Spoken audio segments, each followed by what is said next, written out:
Underfunding of Indigenous policing is behind the call to make First Nation police forces an essential service. Alberta is setting aside $6 million to study the benefits of more local police forces. In many cities, towns, and Indigenous nations in Canada, they rely on contract policing with the RCMP detachments. And critics say this arrangement leads to a lack of funds, higher turnover rates, especially for Indigenous police forces. So Chief Keith Blake is the Chief of Police of the Tsuut'ina Nation Police Service and the Vice President of the First Nation Chiefs of Police Association. Welcome to your morning. Police transition study grants will give $6 million in individual $30,000 grants over a 2-year period. What effect will this program have on Alberta policing? Well, I can't really predict the effect it will have, but I do applaud the government for looking at alternative ways to see whether that policing model really fits the community public safety needs of that community. So I think it could be used for independent research. It could be used to support whether that policing model actually is fitting the needs of the community.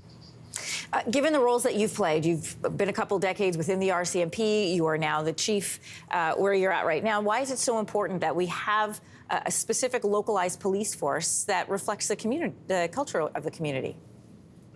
I think if you look at the 36 self-administered police services across the country, I think it's very clear that they appreciate the fact that it's culturally appropriate. It understands the community better than a transitional police service, perhaps where you have people coming in and out through a different staffing model. You get to know the community gets to know you, and that's how trust and respect is built, and that's a relationship-built model. So I think it's very important in First Nation policing to understand that's what occurs every day in the 36 self-administered across this country. You're in a unique position, Chief Blake, to be almost like a bridge between these two groups because you've got so much experience in both. What have you heard from municipalities that want to develop their own departments?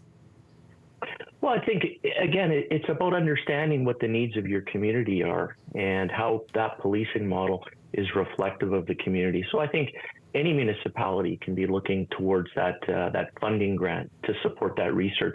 Indigenous communities can. I know specifically here, I get phone calls almost every week from communities across this country, Indigenous communities, wondering how the process is to start their own self-administered police services. So I imagine municipalities would be looking at the very same thing, but also recognizing that they may feel at the end of that research under that needs assessment policy or study is that actually that police service is meeting the community needs.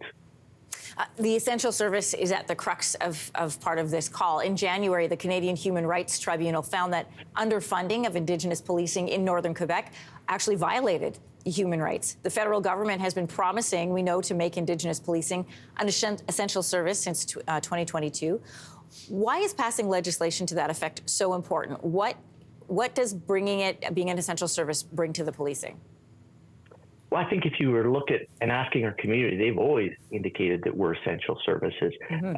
What essential services will do is bring long-term, dependable, sustainable, equitable, predictable funding to First Nation policing. That type of funding model that other mainstream police services have taken for granted. And I think what, from our perspective, it's quite frustrating when you look at through the pandemic that liquor stores and the sale of liquor was deemed to be an essential service.